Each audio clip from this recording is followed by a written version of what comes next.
No other feedback other than it's good. So nice execution on that. Thank you. So with humanely raised poultry, specifically poultry that doesn't have antibiotics and hormones added, people don't really understand what that is or why that's important.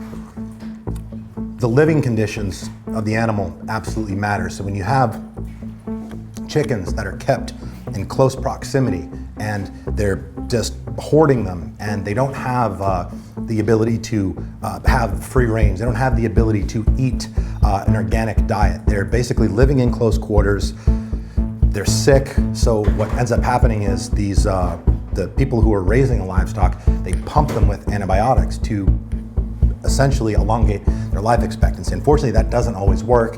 So chickens get sick, they die. Other chickens that are in close proximity with them end up eating the dead, sick chicken's carcass. And it's just pretty disgusting because people ultimately end up putting those chickens in their body. And again, not all things, whether it's food, whether it's anything out there, whether it's a healthy meal delivery service, right?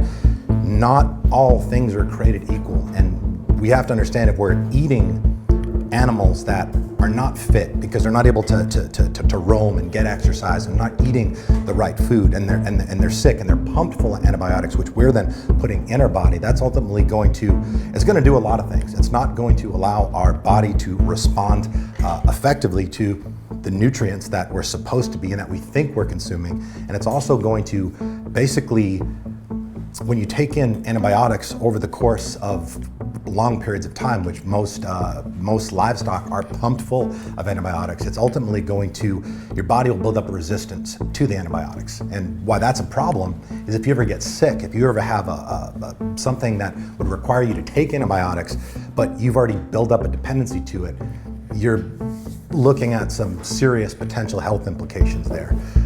So we want to make sure that, again, whether you're using a healthy meal delivery service or out grocery shopping intelligently, make sure that you're looking to see that the poultry, again, whether it's chicken, turkey, make sure that the stuff that you're buying and putting in your body is antibiotic and